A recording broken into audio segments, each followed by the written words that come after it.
This isn't a story about bad luck or being in the wrong place at the wrong time. It's about choices. The kind you make thinking you still have control. About a man who believed one last crime could erase a lifetime of blood and regret. You're about to step into a world where survival teaches the wrong lessons. Where prison doesn't end punishment, it only delays it.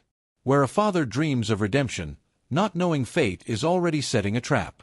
You'll feel the weight of 25 years behind bars.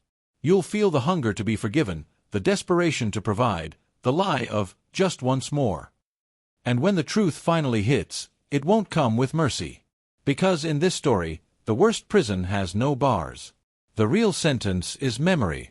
And the final payment is made in blood. Stay until the end. Some stories aren't meant to comfort you. They're meant to haunt you. And if you're ready to hear stories told with truth, pain, and consequence, leave a like, subscribe to the channel, and walk with us into narratives you won't forget. He wasn't born a villain, but the neighborhood trained him like one.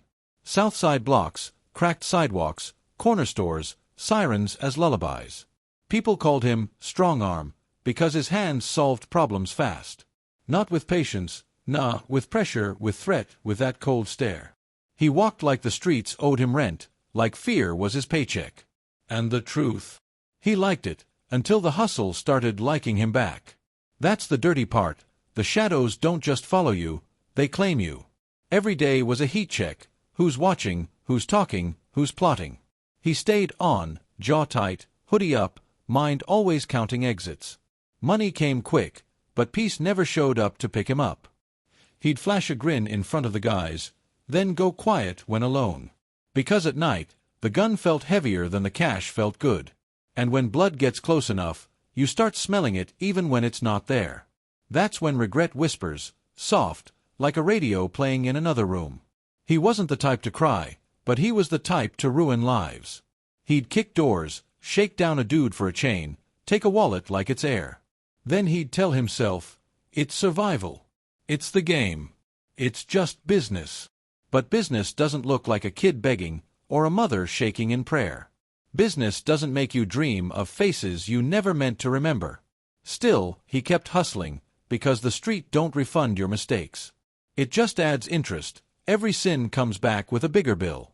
He had a girl who loved him the way only tired hearts can love. The kind that folds your hoodie, even when it smells like smoke and trouble. She'd say, "Baby, I don't need money. I need you breathing next to me." And he'd nod, kiss her forehead, then leave with his pockets full of lies. He promised her freedom, like it was a date on the calendar. But freedom ain't a plan, it's a war, and he was still choosing the streets. Still, when she looked at him, something human tried to wake up. One night, she held his face and said it low, like it was fragile. "I think I'm pregnant." 2 words that hit harder than any punch. His chest tightened, half joy, half panic, half guilt. Yeah, the math didn't add up. Because how do you raise a son when your hands are trained for harm? How do you teach a kid right when your whole life is wrong? He stared at the ceiling and saw the future like a door barely open. And for the first time, he wanted to shut the street out for good. So he made a promise, one of those promises men make when they're scared. "This is my last run," he told himself, pacing by the window. No more late-night jobs, no more masks, no more heat, no more blood. He pictured diapers, tiny shoes, his son calling him Dad like it meant something. He even tried a prayer, awkward and quick, like he didn't know the words. And listen, sometimes the universe hears you, just not the way you expect. Because that same night, the hustle called him one more time, real urgent. He stepped outside and the air felt wrong, like it was holding its breath. Streetlights flickered, a car idled too long, someone laughed too loud. He told his crew, in and out, clean, no extra, trying to sound wise. But deep down he felt the shadows tightening, like a hand on the back of his neck. His phone buzzed again, his girl asking if he's okay, if he's coming home. He whispered, "Soon," like that word could protect him.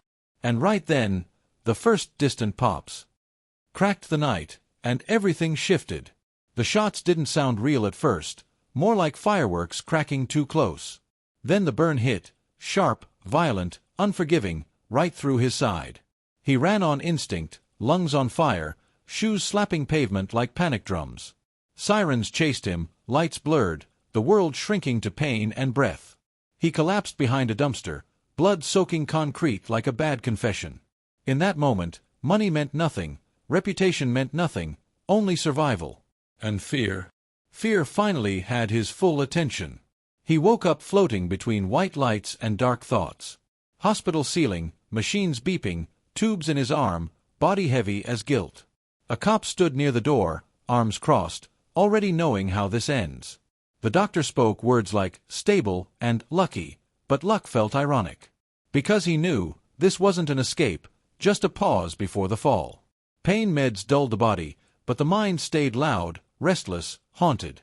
Every beep felt like a countdown, not a comfort.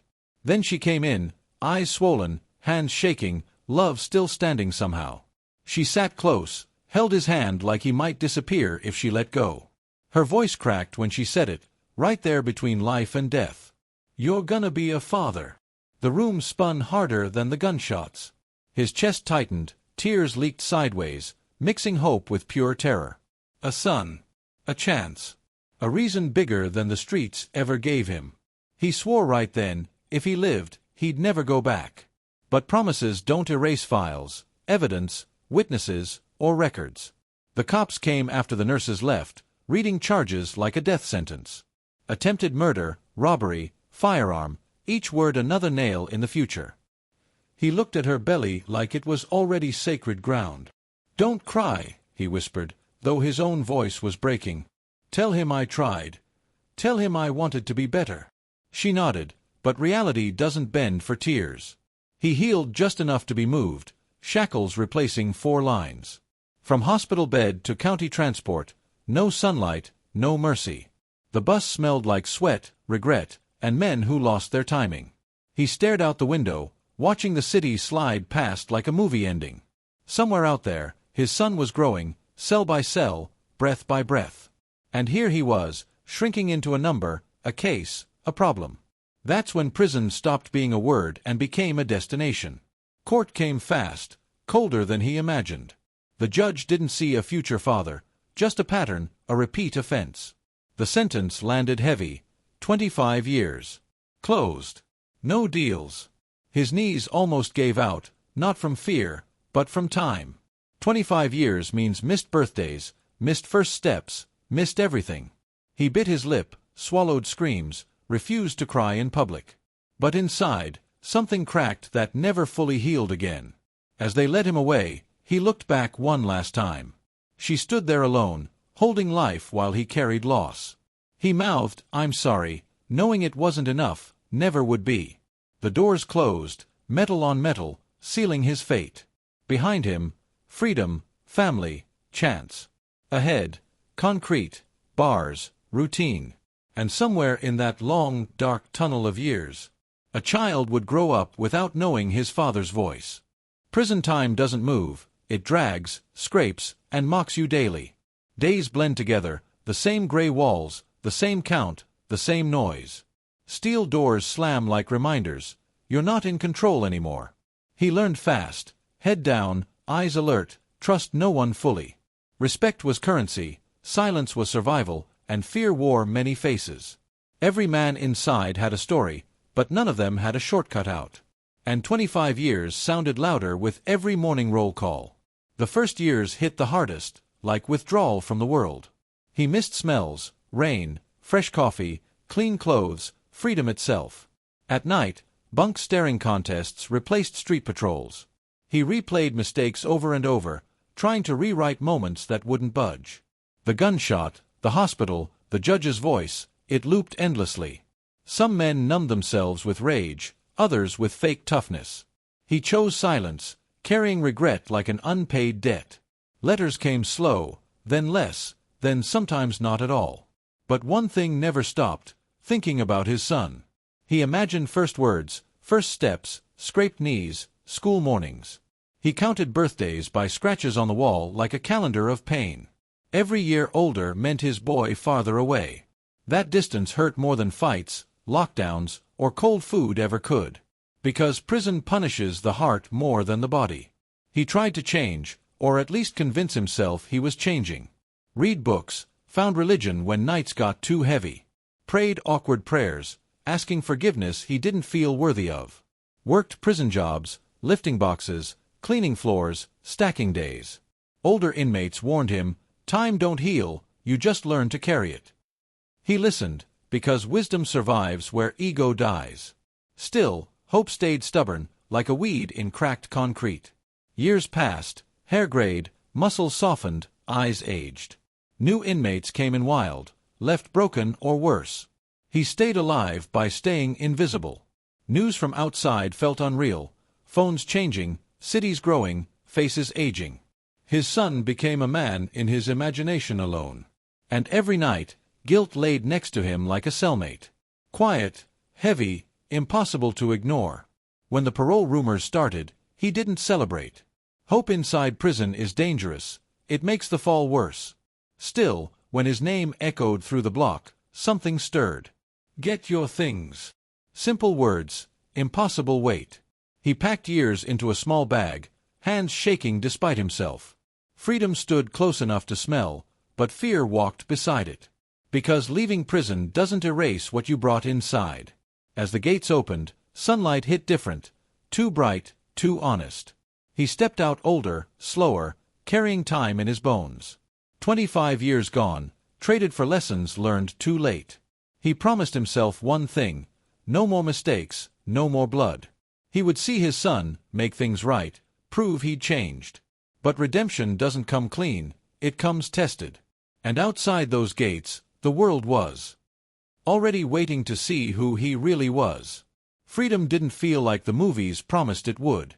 No cheers, no music, just noise, movement, a world that forgot him. Cars were faster, faces colder, and everything cost more than he remembered. He walked the block like a ghost, familiar corners feeling strangely foreign.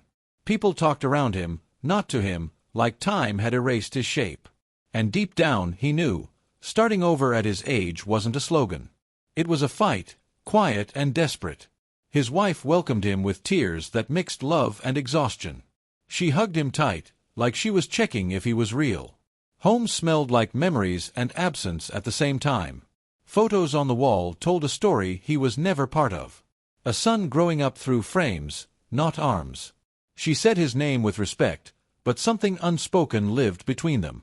Time had done its damage to everyone, not just him. He tried honest work, day labor, warehouse shifts, late-night cleaning. Minimum pay, maximum pain, bosses half his age barking orders. Every paycheck felt like an insult to the years he'd lost. Bills stacked faster than hope ever could. He wanted to give his son something big, something unforgettable. To prove prison didn't break him, it prepared him. That's how dangerous thoughts sneak back in. One night, sitting on the edge of the bed, he did the math.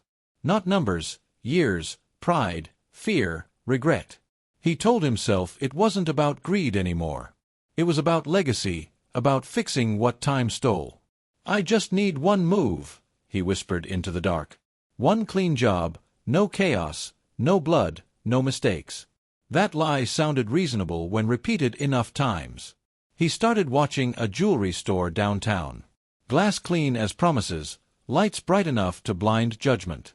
Security tight, but predictable, shifts, cameras, habits. He noticed the manager cared about his people, stayed late, locked up himself. A family man, by the looks of it. The irony brushed past him, unnoticed. Sometimes fate sets the table quietly. He told his wife it was business, a quick trip. She believed him because love sometimes chooses blindness. He kissed her forehead, heart pounding like it used to. Slipped the gun into his jacket like an old reflex. Told himself this was different, controlled, necessary, final. The streets watched silently as he walked away. And somewhere close by, destiny was already loading the chamber. That night, the jewelry store lights glowed like a trap. He pulled his hood up, checked his grip, steadied his breath. This was it, the line between past and future. One step inside would decide everything. He didn't know the manager's name. Didn't know the face. And he definitely didn't know whose life he was about to destroy. The bell above the door chimed soft, almost polite, as he stepped inside. Glass cases shimmered under white lights, diamonds staring back like cold stars. He pulled the gun fast, voice sharp, commanding. Muscle memory never forgets. Everybody down. Now. Fear moved quicker than thought. Employees froze, then obeyed, hands shaking, knees hitting the floor. The store smelled like money and panic, a familiar mix. This was supposed to be clean, simple, controlled. The manager stepped forward slowly, palms open, calm in a way that felt wrong. Young, well-dressed, eyes steady, too steady for a man staring at a gun. "I'll give you everything," he said, voice low, protective. "No one needs to get hurt." Something about that tone irritated him, poked at something buried. Authority without fear always did. He waved the gun, told him to hurry, to stop talking.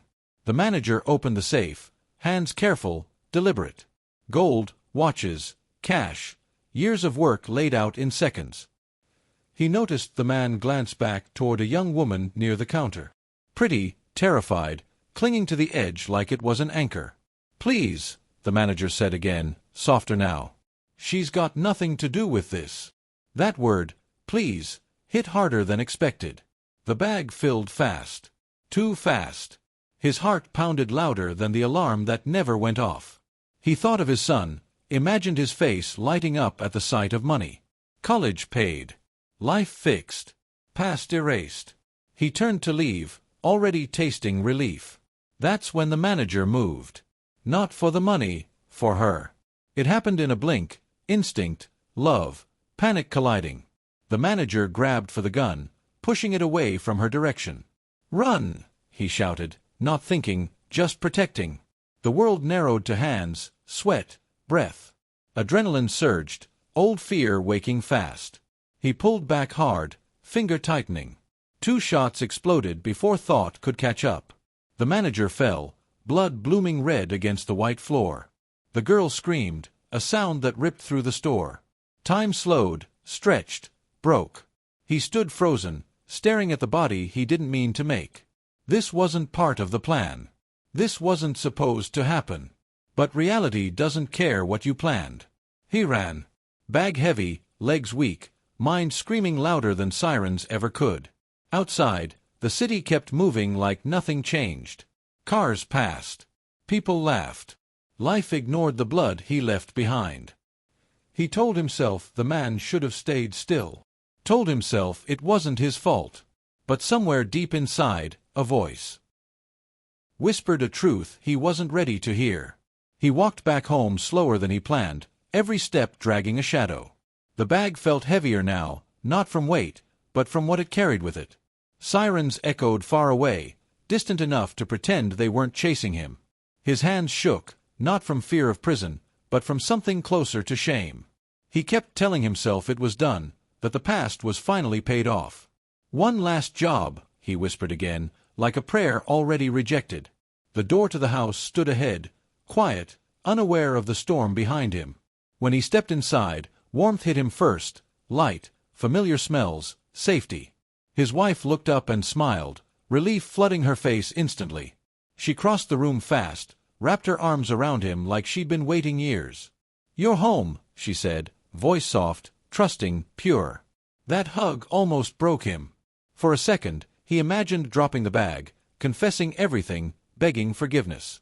But he didn't, because lies are easier when love makes room for them. He kissed her forehead, held her close longer than usual. Told her things were about to change, that life was finally turning around. She listened, eyes shining, hope doing what hope always does, believing. She asked about the money, about the plan, about the future. He answered in half-truths, careful words, practiced calm. Said this was for their family, for the years they lost. And she wanted so badly to believe him that she did. The house felt full, yet incomplete, an absence that lived in every room. He glanced down the hallway, toward the bedroom that once belonged to a child.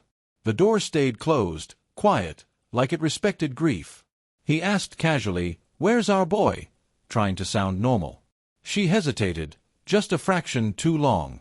But he missed it, too busy stacking dreams in his head. He was already planning apologies, gifts, explanations, a new beginning. They sat at the table like a family trying to remember how. He talked about trips, about fixing the house, about starting fresh. Said he'd make up for lost time, for missed years and broken promises. She nodded, smiled faintly, hands trembling around her cup. Love was there, yes, but something heavy pressed against it. Like a truth pacing in the next room, waiting its turn. And the air slowly grew thicker with every word he spoke. He stood up, energized, almost proud. "I'm gonna see him," he said, walking toward the hallway. Her chair scraped back suddenly, loud in the quiet house. "Wait," she said, voice cracking under the weight of that single word. He turned, confused, annoyance flickering across his face. "What's wrong?" he asked, impatience leaking through. That's when the room shifted, and love started to feel like a warning. She opened her mouth, then closed it again, eyes filling fast. He felt it then, something cold crawling up his spine. The bag of money sat on the table between them like evidence. Every dream he spoke of began to wobble, unstable, fragile. He took a step back, heart pounding harder than during the robbery. "Tell me," he said, voice low, demanding control. And right there, on the edge of truth, the past stood ready to strike back. She didn't scream. That was the worst part. She just stood there, eyes empty, like the news had already hollowed her out. Her phone vibrated on the table, screen lighting up the room like a bad omen. He watched her read the message, watched her knees weaken. "Say something," he snapped, anger masking fear. She swallowed hard, as if the truth were poison. And then she whispered words that split the house in half. "There was a robbery today." His chest tightened, irritation flaring fast. "Yeah.